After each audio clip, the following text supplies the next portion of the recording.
Chegamos no quarto livro do Pentateuco, Números, que segue a jornada do povo de Israel pelo deserto após a sua libertação do Egito. Durante esse período, Deus guiou e instruiu o povo enquanto eles enfrentavam tentações, desafios e aprendiam lições valiosas sobre fé, obediência e confiança nele. Então, sem mais enrolações, bora falar de Números.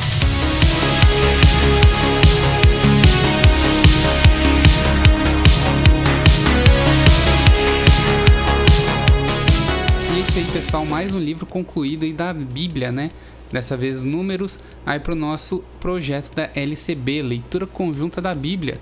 Já comenta aí se está fazendo parte desse projeto, que o engajamento dos últimos vídeos não está muito bom, tá, gente? Então já deixa o like aí e, se possível, compartilha com o teu amigo que também tá lendo a Bíblia ou que já leu, enfim, para dar uma refrescada na memória, né? Lembrando que eu faço aqui, eu anoto num roteiro as partes mais importantes de cada capítulo, ao meu ver, né?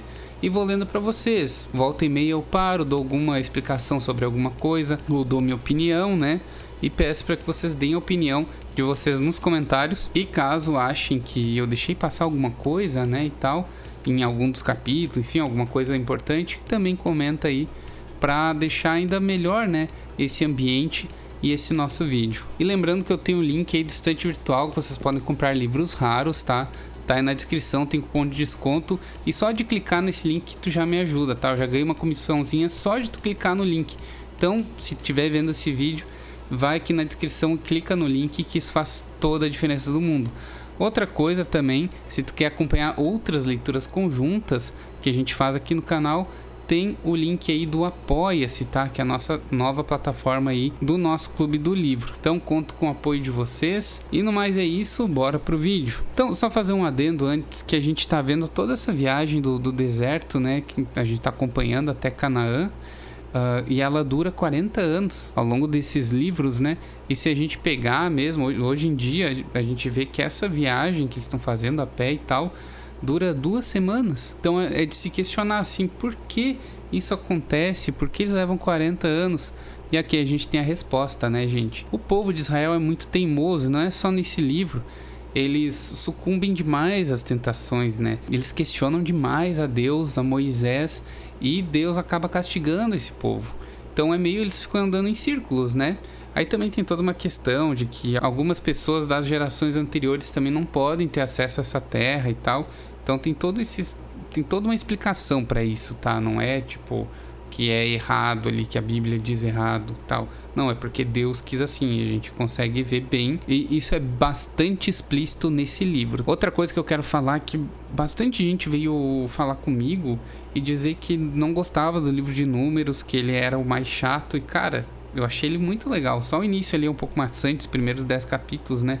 Tem bastante separação ali, genealógica e tal tribo vai fazer uma coisa, tal tribo outra, né? Mas depois fica bem legal, tem várias histórias. Então eu ainda acho o livro Levítico o mais chato, tá? E duvido que vai ter algum mais chato que ele.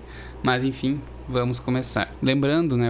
Eu faço aqui um resumo de cada capítulo, leio o meu resumo que eu fiz e vou ilustrando aí com as imagens para o vídeo não ficar tão maçante. Então vamos lá. Capítulo 1. Deus instrui Moisés a fazer um censo de todos os homens aptos para o serviço militar entre as tribos de Israel, exceto a tribo de Levi, que é designada para cuidar do tabernáculo. Cada tribo é contada e suas respectivas populações são registradas. Capítulo 2. Deus dá instruções detalhadas sobre como as tribos de Israel devem acampar ao redor do tabernáculo durante suas jornadas no deserto. Cada tribo tem uma posição específica designada em relação ao tabernáculo, demonstrando a organização e a ordem dentro do acampamento. E o capítulo 3 detalha a designação dos levitas para as responsabilidades no serviço do tabernáculo.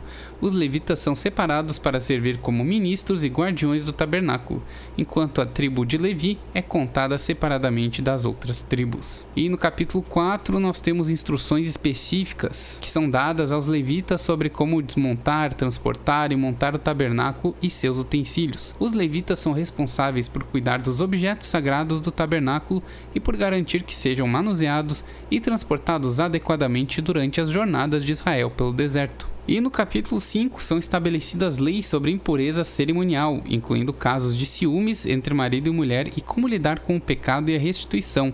A lei do ciúme é detalhada, bem como os procedimentos para lidar com situações em que alguém pecou contra seu próximo. E cara, esse capítulo é bastante interessante, né? Bem específico até. Aqui ele fala o seguinte, já no versículo 2, né? Mande que os israelitas expulsem do acampamento todos os que têm uma doença contagiosa de pele, todos os que têm corrimento no membro e todos os que estão impuros por terem tocado em algum morto. Né? Ele fala isso antes da parte do ciúme, que é das pessoas impuras, né? Daí no ciúme em si é muito específico também, que o homem tem que levar a mulher até um sacerdote, né? E o sacerdote levará a mulher para a frente e a colocará diante do altar de Deus, o Senhor. Isso se o marido quer saber se a esposa é fiel ou não. E aí o sacerdote derramará água santa num jarro de barro e pegará um pouco de terra do chão da tenda sagrada e porá na água. E com a mulher ainda em frente do altar, o sacerdote soltará os cabelos dela e porá nas suas mãos a oferta de farinha de cevada, que é oferta por causa de ciúme. O sacerdote terá na mão o jarro de água amarga, que traz maldição. Enfim, se a mulher beber essa água e não acontecer nada, é porque ela não traiu o homem, mas daí se ela traiu, olha só... Mas se você foi infiel e assim se tornou impura, que o Senhor Deus faça do seu nome maldição no meio do seu povo, e que os seus órgãos sexuais sequem e a sua barriga fique inchada, que esta água entre no seu estômago e faça com que fique inchado e os seus órgãos sexuais sequem. Então, né, é uma coisa bem específica, assim, eu achei interessante falar detalhadamente sobre isso, mas vamos seguir que é muito capítulo aí pela frente. Capítulo 6 apresenta as leis relacionadas ao voto do narizeu e as bênçãos sacerdotais. Um narizeu é alguém que faz um voto especial de dedicação a Deus, abstendo-se de certas coisas e dedicando-se a um período específico de serviço. As bênçãos sacerdotais são dadas por Deus aos sacerdotes para abençoar o povo de Israel. Já o capítulo 7 descreve a dedicação do altar e das ofertas dos líderes das tribos de Israel durante o período da inauguração do tabernáculo.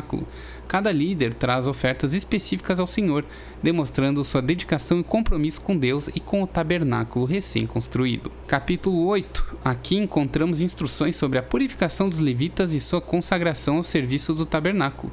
Os levitas são purificados com água e raspagem do corpo, simbolizando sua separação para o serviço sagrado. A idade em que podem começar e terminar o serviço também é especificada. E no capítulo 9 estabelece a celebração da Páscoa no segundo ano após a saída do Egito e a nuvem que guia os israelitas durante suas jornadas. As instruções para a celebração da Páscoa incluem quem pode participar, quando e como ela deve ser realizada.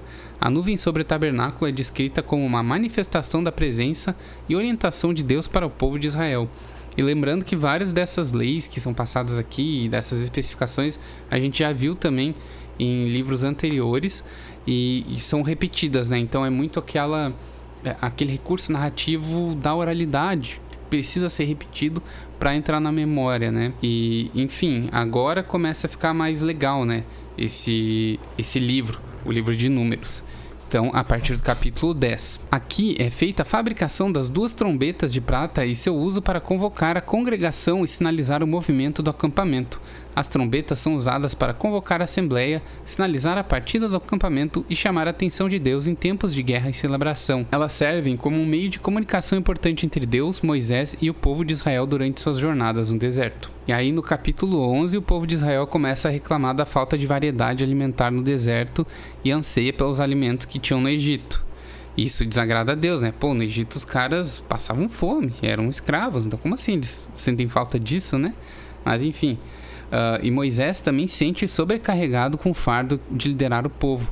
Deus então envia codornizes e, como consequência da murmuração do povo, envia uma praga. No capítulo 12, a Miriam e o Arão, né, irmã e irmão de Moisés, questionam a liderança dele por causa de sua esposa etíope, né, aquela da Etiópia. Deus repreende Miriam e a castiga com lepra por sua rebeldia.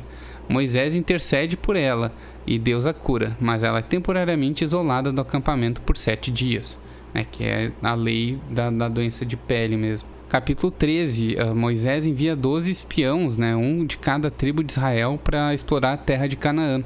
que Deus prometeu a Israel. Eles retornam com relatos mistos. 10 deles relatam que a terra é habitada por gigantes e é impossível conquistá-la, o que desanima o povo. Apenas Josué e Caleb expressam fé de que Deus os ajudará a conquistar a terra. Então, mais uma vez, os gigantes aparecendo, né? Não só na Gênesis. Então, o dilúvio não expurgou todos esses gigantes. Aqui no versículo 33 vai falar assim, ó: também vimos ali gigantes, os descendentes de Anak. Perto deles, nós nos sentimos tão pequenos como gafanhotos, e para eles também parecíamos gafanhotos.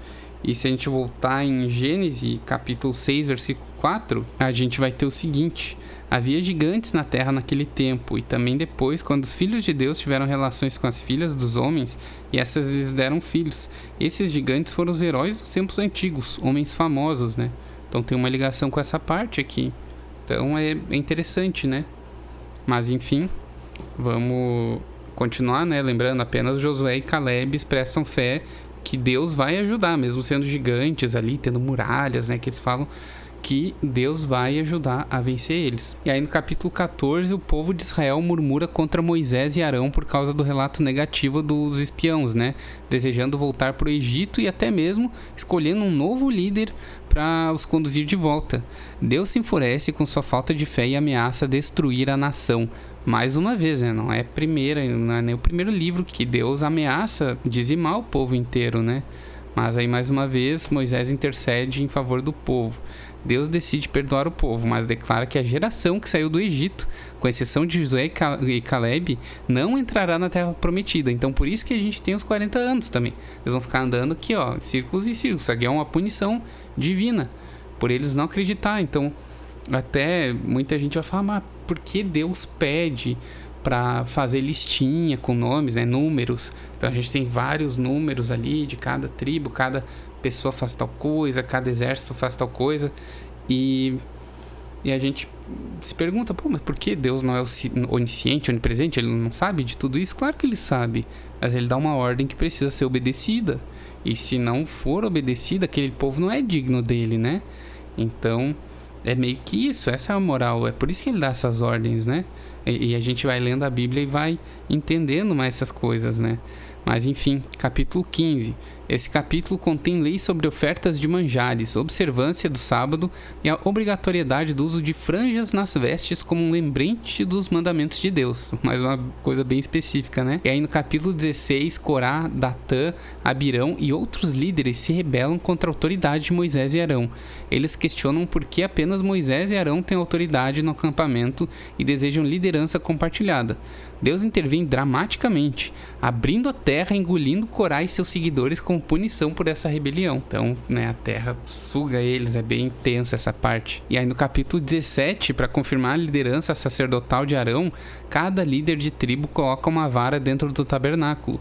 A vara de Arão floresce milagrosamente, demonstrando que ele é o escolhido por Deus para ser o sumo sacerdote. Arão que pecou muito também, né? Para mim é pior o capítulo do bezerro de ouro, né? Que foi arquitetado ali pelo Arão, do que questionar Moisés, por exemplo, sabe? Mas, enfim, aqui a gente vai ver o fim do Arão também, né? E Arão também pagou já no livro passado com a morte dos filhos dele. Vamos voltar aí para o capítulo 18, que nesse capítulo detalha as responsabilidades dos levitas em relação ao tabernáculo e as ofertas do povo para o sustento deles.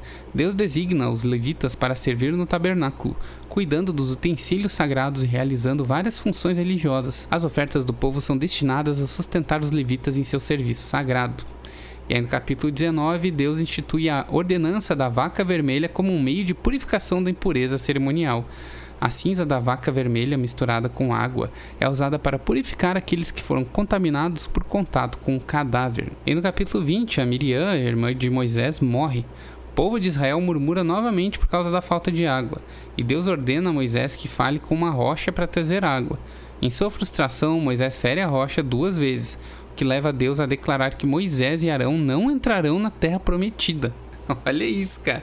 Só porque o cara, sabe, deu um... tava sobrecarregado, né? Mas Deus, ele é bem impiedoso aqui no início. Eu acredito que até a chegada de Cristo, né? Mas, enfim, então, Moisés e Arão não entrarão na terra prometida. Para vocês verem. Capítulo 21. Os israelitas enfrentam várias batalhas durante sua jornada pelo deserto. Eles pedem permissão ao rei de Edom para atravessar sua terra, mas são recusados. Em seguida, eles enfrentam o povo de Canaã e Deus lhes dá a vitória. Durante essa jornada, o povo de Israel murmura contra Deus e Moisés, mais uma vez, né? E Deus envia serpentes venenosas como punição.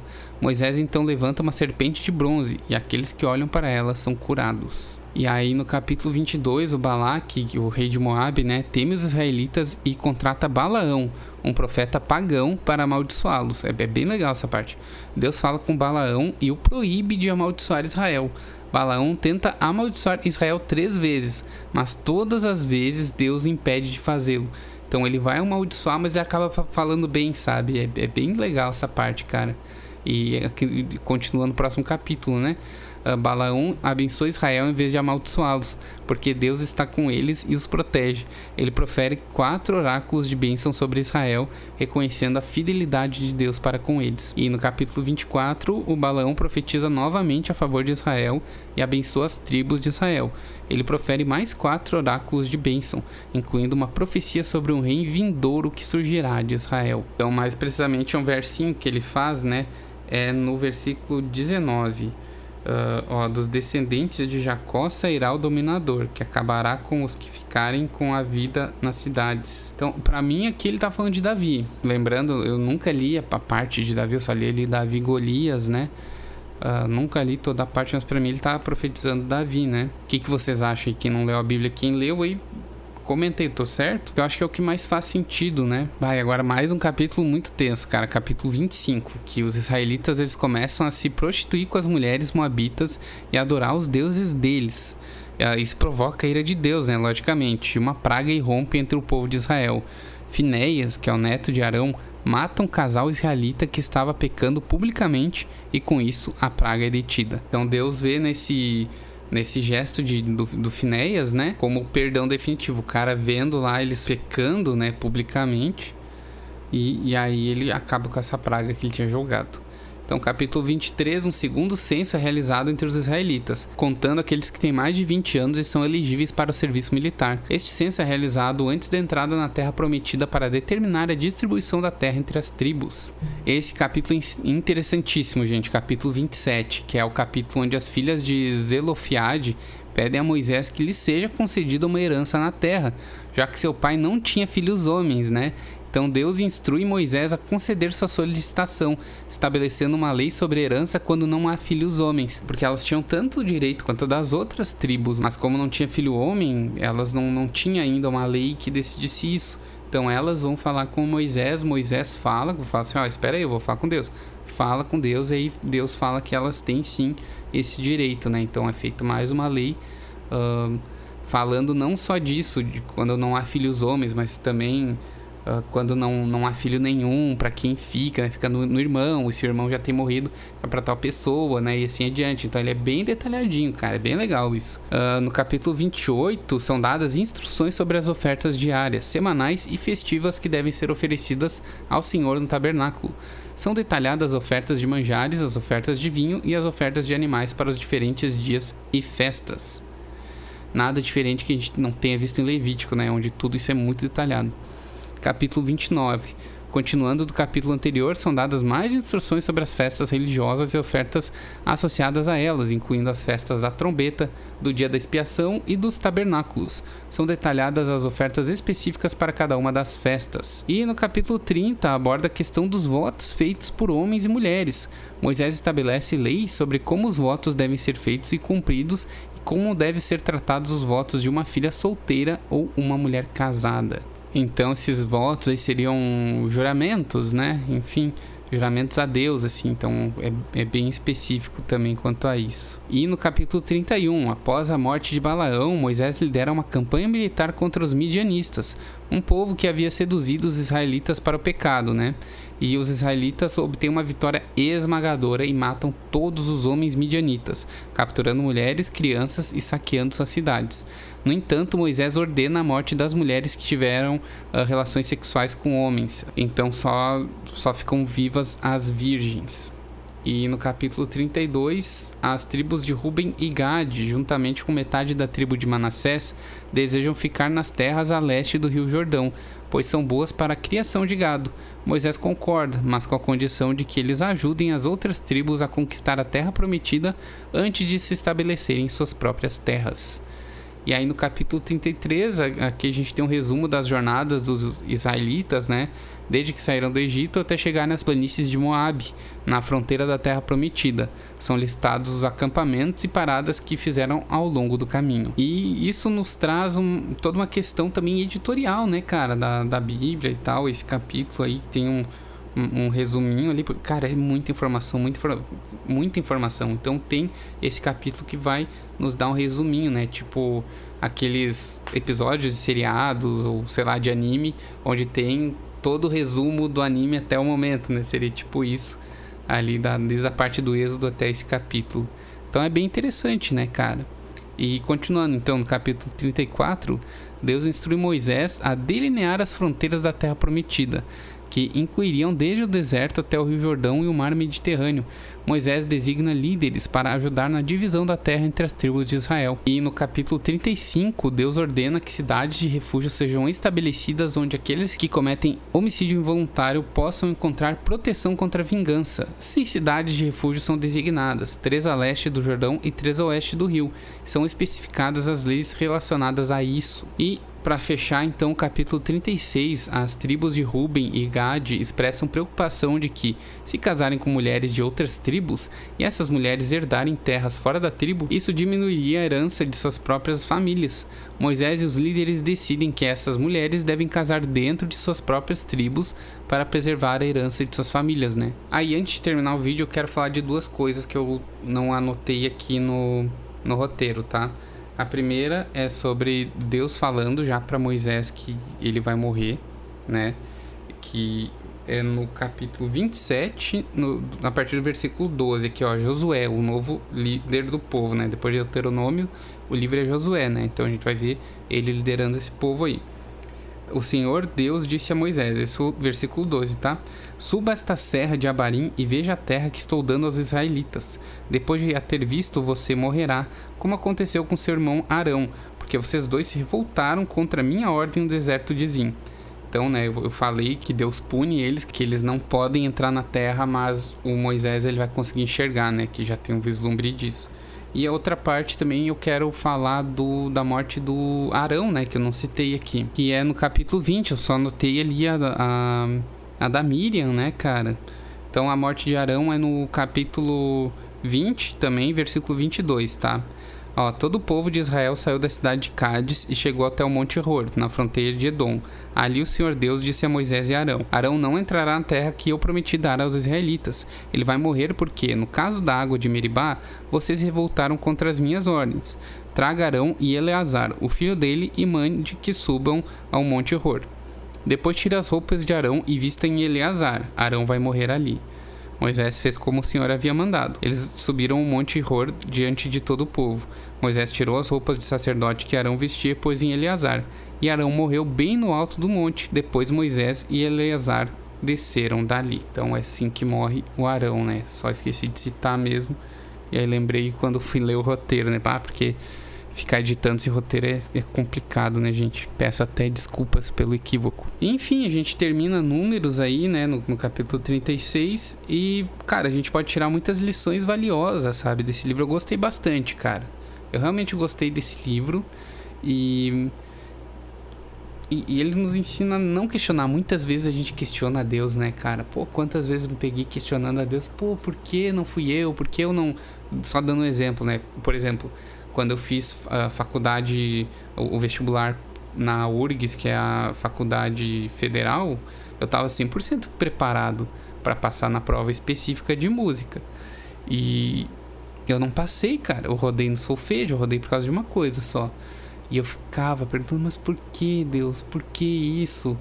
Ou quando eu tive apendicite, que era a época que eu tava estudando, e eu fiz para canto lírico, né, no vestibular. Então eu não podia fazer o movimento do diafragma, que é o principal para voz. E eu ficava, por que, Deus? Sabe, eu sou tão bom, eu sou tão correto, por que comigo acontece isso? Não sei o que, né? Enfim, a gente se pega questionando várias vezes.